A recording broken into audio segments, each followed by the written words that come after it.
अस्सलाम वालेकुम dear students. Last lecture में मैंने आप लोगों को प्रोसेस मॉडल और प्रोसेस मॉडल के जो मेन फ्रेमवर्क एक्टिविटीज़ है उसके बारे में हमने बात की थी। ओके, और फिर हमने अम्ब्रेला एक्टिविटीज़ का भी कुछ फॉर एग्ज़ाम्पल कुछ पॉइंट हमने डिस्कस किए।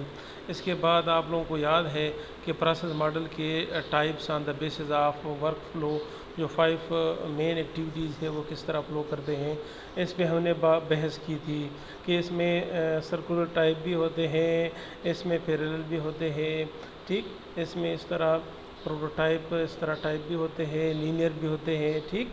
इसके बाद आप लोगों का अगर आप मैं रिमाइंड करूं इस लेक्चर के लास्ट में, ठीक है ना, मैंने आप लोगों को कहा था कि कोई भी अगर आपको फॉर एग्ज़ाम्पल एक एल्गोरिथम या सॉफ्टवेयर डिज़ाइन के लिए कोई भेजे कि ये हमारा मसला है, इसको हम किस तरह हल करेंगे, तो इसके कितने स्टेप है बेसिकली, ठीक, और आपने क्या करना है, ठीक है ना, वो उस पर हम बहस कर चुके थे कि फ़र्स्ट ऑफ़ ऑल आपने वो मसला समझना है। जब आप मसला ठीक तरीके से समझे, ठीक है ना, तो आप एक लेट से एक रिक्वायरमेंट जिसको हम कहते हैं वो एक डॉक्यूमेंट आपके हाथ में आ जाता है। इसके बाद हम प्लान या मैप बनाते हैं उस मसले को हल करने के लिए, जितने हमारे साथ वसाइल वगैरह प्रोग्रामर और पैसे जितने जो कुछ भी हमारे साथ वसाइल है उसको बरकरार लाते हुए, इसके बाद हम उस प्लान को कैरी आउट करते हैं, यानी कोड जनरेशन, टेस्टिंग वगैरह, ठीक।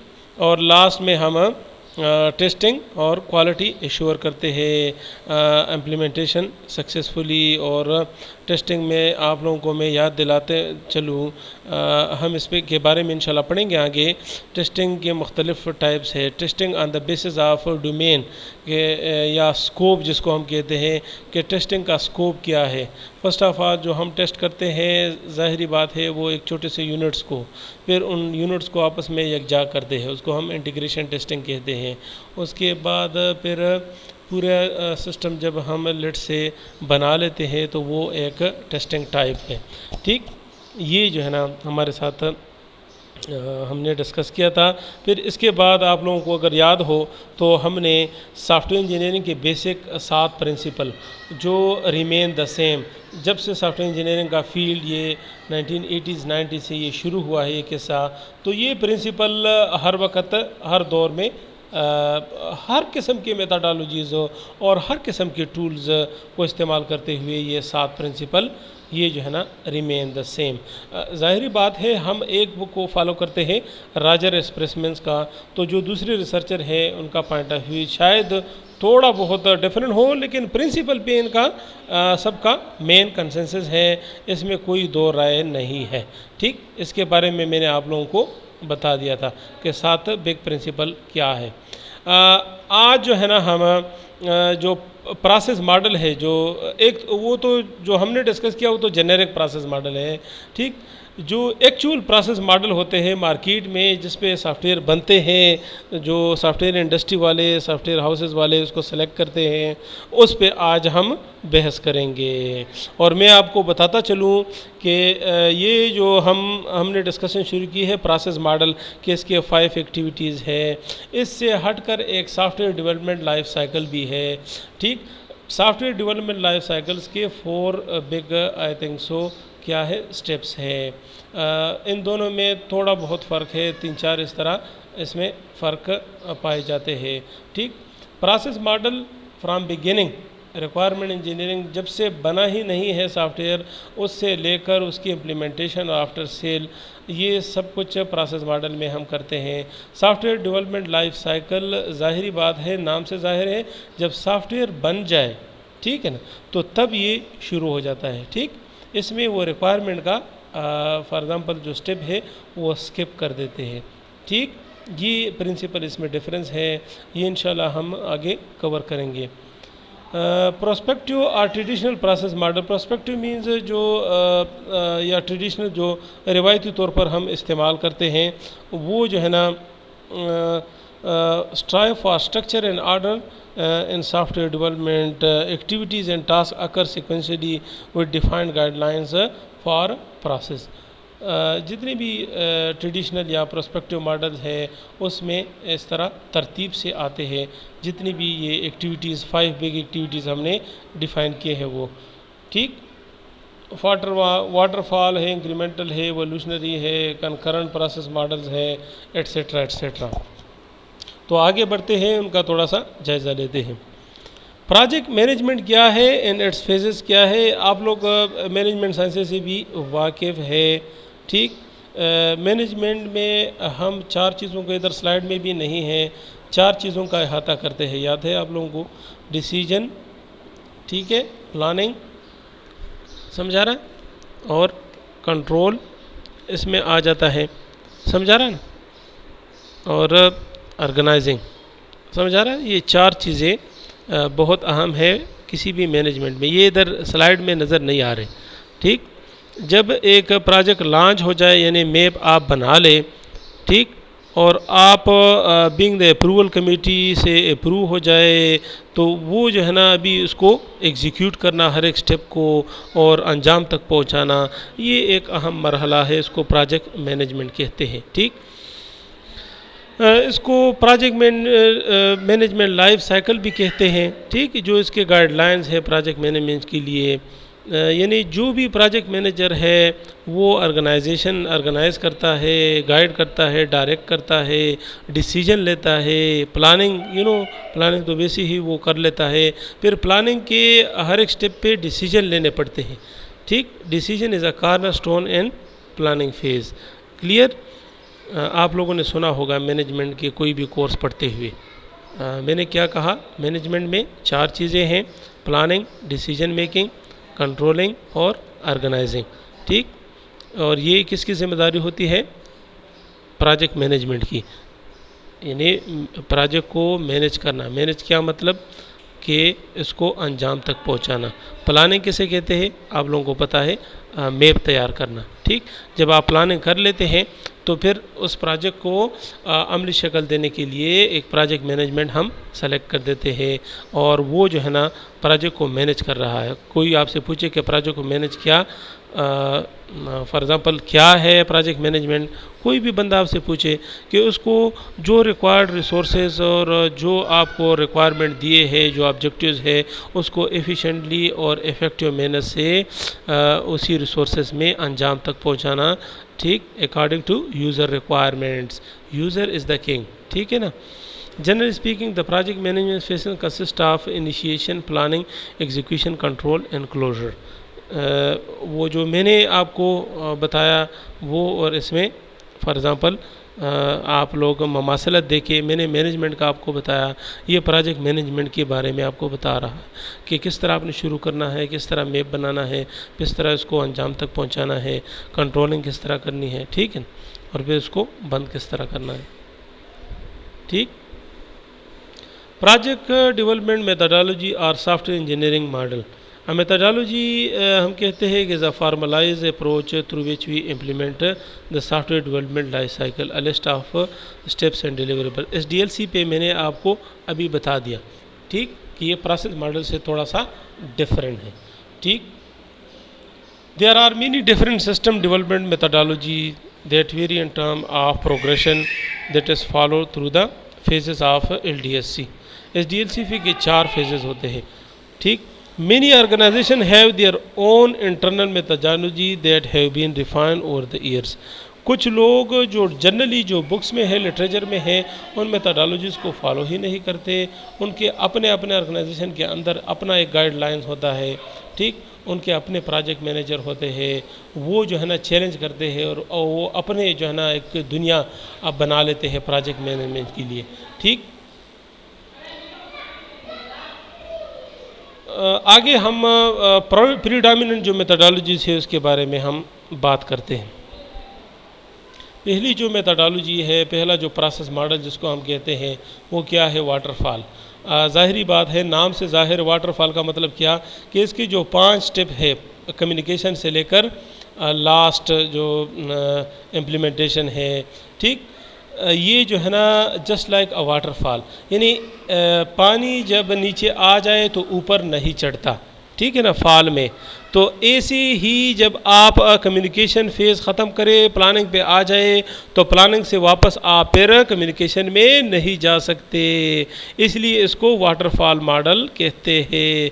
यानी जब आप प्लानिंग से आगे बढ़ जाए, ठीक, और मॉडलिंग पे आ जाए या कंस्ट्रक्शन पे आ जाए, ठीक, तो फिर आप पीछे प्लानिंग वगैरह में नहीं जा सकते, ठीक, इसलिए इसको हम वाटरफॉल मॉडल कहते हैं। इसमें से हर एक स्टेप को आपने प्रॉपरली डॉक्यूमेंट करना है, और जब उस डॉक्यूमेंट हो जाए, उस पर साइन हो जाए, तो तब आप अगले स्टेप में जा सकते हैं। अगला स्टेप क्या मतलब, अगली एक्टिविटीज़ में जो प्रोसेस मॉडल की एक्टिविटीज़ हैं, ठीक, यानी हर एक स्टेप को, हर एक फेज़ को आपने अप्रूव करना है, उसका एक डॉक्यूमेंट बनाना होगा, तब आप उसमें आगे जा सकते हैं।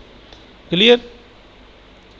You cannot, it is not possible to go backward through the phases from design back to analysis नहीं जा सकते, it is quite difficult. Imagine yourself as a salmon fish trying to swim upstream in the waterfall.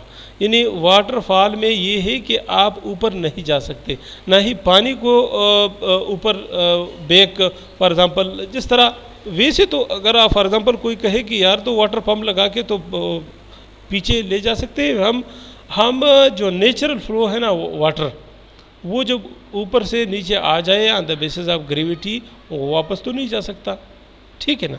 इसी तरह इसमें जितनी भी organism है, कुछ इस तरह ऑर्गेनिज्म हो सकते हैं कि वो बैक जा सकते हैं, लेकिन इसका प्रिंसिपल मकसद ये है कि वाटरफॉल में जब आप एक एक्टिविटी या एक स्टेप परफॉर्म करें, तो उसको आपने उसका प्रॉपर एक डॉक्यूमेंट बनाना है और उसको अप्रूव करना है, जो भी आपकी अथॉरिटीज़ है, जो फंडिंग अथॉरिटीज़ है, जो सॉफ्टवेयर इंजीनियर्स है, उसके बाद अगले स्टेप में जाते हैं।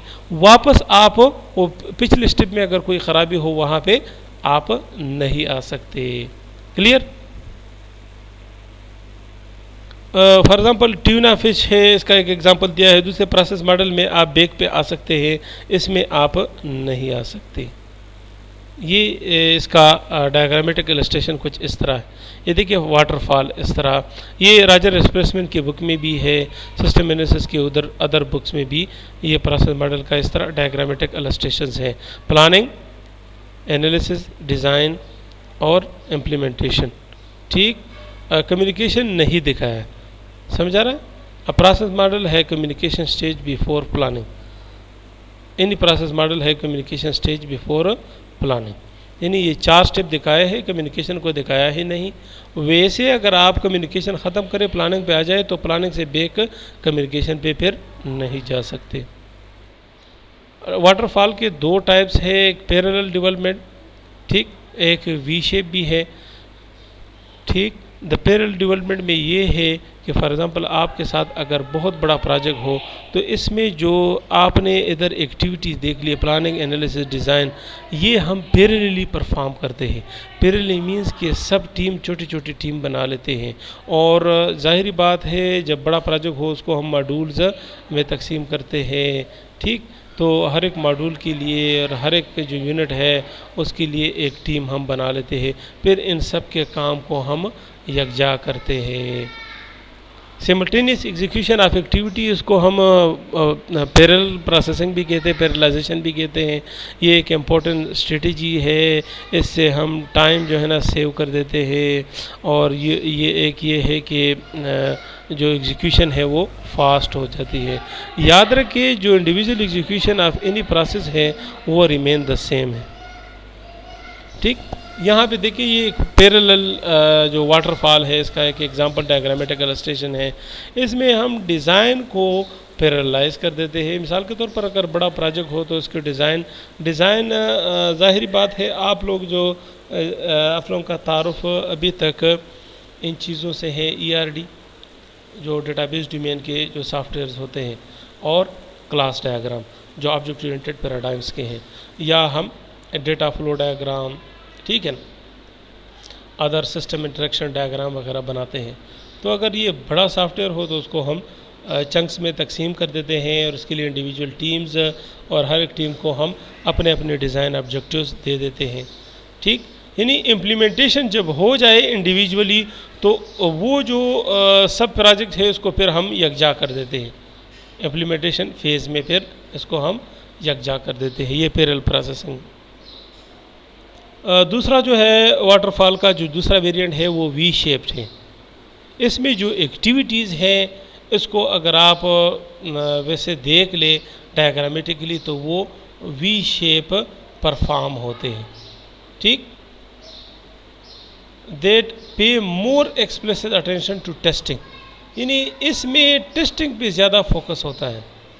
The development process proceed down the left hand slope of the V shape, ठीक। लेफ्ट हैंड जो स्लोप है इस पर ये जो डेवलपमेंट जो फेजेस है वो परफॉर्म होते हैं और साथ साथ उनके टेस्ट भी होते रहते हैं। At the base of we the code is written, जो बॉटम है जिस पे जो पींदा जिसको हम कहते हैं वहाँ पे कोड फॉर एग्ज़ाम्पल हम राइट करते हैं। जब आप ऊपर चढ़ते हैं तो लेट्स से यूनिट टेस्टिंग हम परफॉर्म करते हैं, ठीक। फिर जब आगे चढ़ते हैं तो इंटीग्रेशन टेस्ट हम परफॉर्म करते हैं।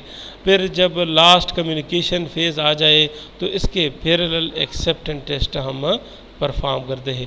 थोड़ा सा इसका डायग्रामेटिक इलस्ट्रेशन देख ले, ये एक वी शेप बन जाता है। देखिए फर्स्ट ऑफ ऑल हम क्या करते हैं,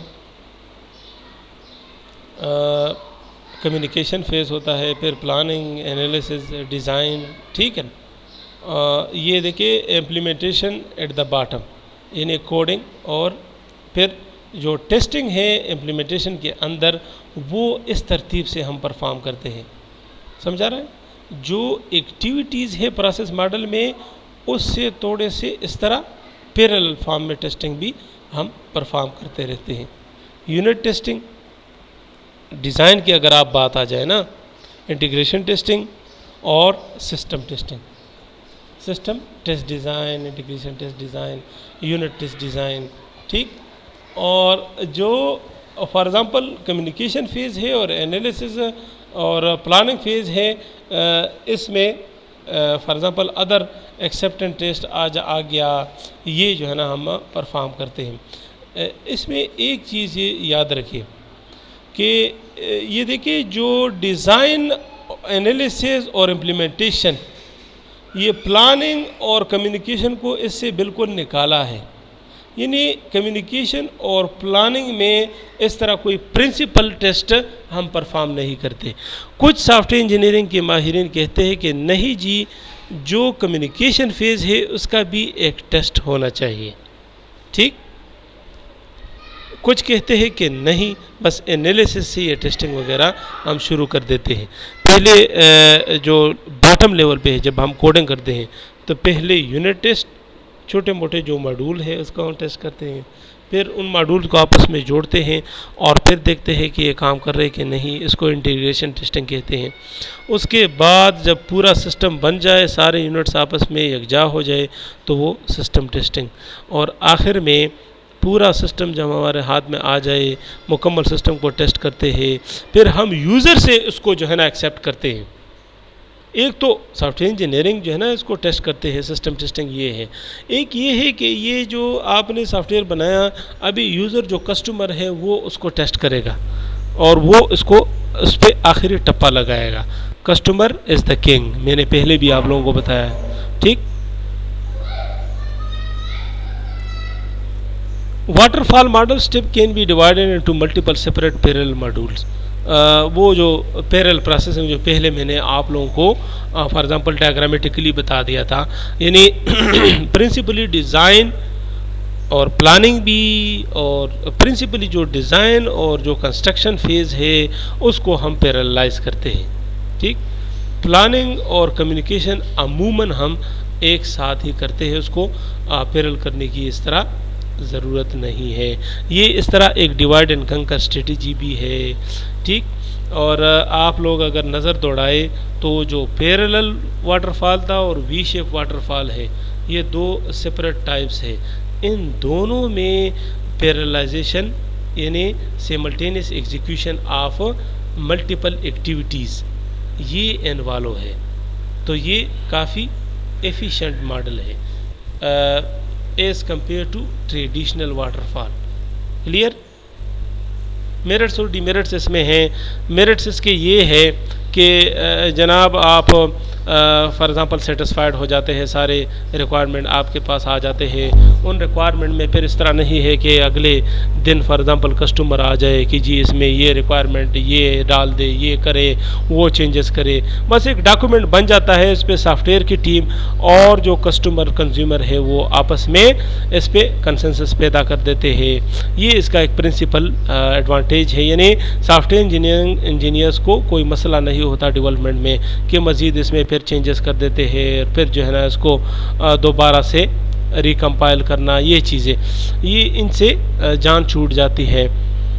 जो सबसे बड़ा डिसएडवांटेज है इसका कि जो the design must be completely specified before programming begin.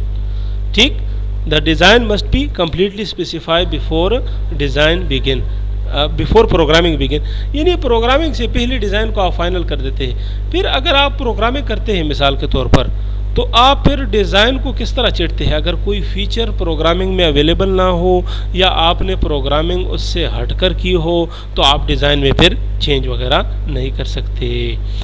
So a long time gap between the completion of the system proposal in the analysis phase in the delivery of system। ठीक, इससे काफ़ी time ज़ाया हो जाता है। Testing is treated almost as an afterthought in the implementation phase. ये एक disadvantage उन्होंने लिखा है, लेकिन ठीक है कि आफ्टर थाट यानी बाद में जब इम्प्लीमेंटेशन हो जाए उसके बाद टेस्टिंग वगैरह परफॉर्म होता है ना। ये एक डिसएडवांटेज इन्होंने इधर कैलकुलेट किया है। ठीक है, हम आगे बढ़ते हैं, दूसरे प्रोसेस मॉडल पढ़ते हैं, हो सकता है ये इनका डिसएडवांटेज हो। ठीक, in addition to the deliverable are often a poor communication mechanism. The deliverable are often a poor communication mechanism, so important requirement may be overlooked in the volume of the documentation। ठीक, जो हर एक step के जो deliverable है, deliverable mean जो documented आप जो चीज़ बना ले, ठीक, उसमें ज़ाहिरी बात है बसा औकात जो सॉफ्टवेयर की टीम है, जो कस्टमर्स है, जितने भी स्टेक होल्डर हैं, उनमें अगर कम्युनिकेशन गैप हो, बैरियर ऑफ कम्युनिकेशन हो, तो आपने इसके जो जितनी भी पूरा प्रोजेक्ट है सारे स्टेप्स, ठीक, ये जो है ना इसमें कभी कभार इनके डॉक्यूमेंटेशन में इम्पोर्टेंट रिक्वायरमेंट मिस हो जाते हैं। ठीक, और ज़ाहिरी बात है हर एक स्टेप का जब आप डिलीवरेबल बना ले तो फिर आप इसको रिवाइज तो नहीं कर सकते। ठीक, तो ये चीज़ें हैं। मिसाल के तौर पर आप अगले स्टेप में जाए और आपको एक इम्पोर्टेंट बात का फिर पता चल जाए रिगार्डिंग द प्रीवियस स्टेप, तो ये इसमें इस तरह गुंजाइश नहीं है, फ्लेक्सिबिलिटी नहीं है। The important point are the real explanation of a project is some time missing in the lengthy documentation. बड़े बड़े डॉक्यूमेंट ज़ख़ीम बना लेते हैं और उसमें जो मेन थीम है प्रोजेक्ट का, जो जिस चीज़ के लिए बनाया है, वो कभी कभार मिसअप हो जाता है। ये आज के लिए था। अगले लेक्चर में हम एजाइल को फिर कवर करते हैं। Thank you very much.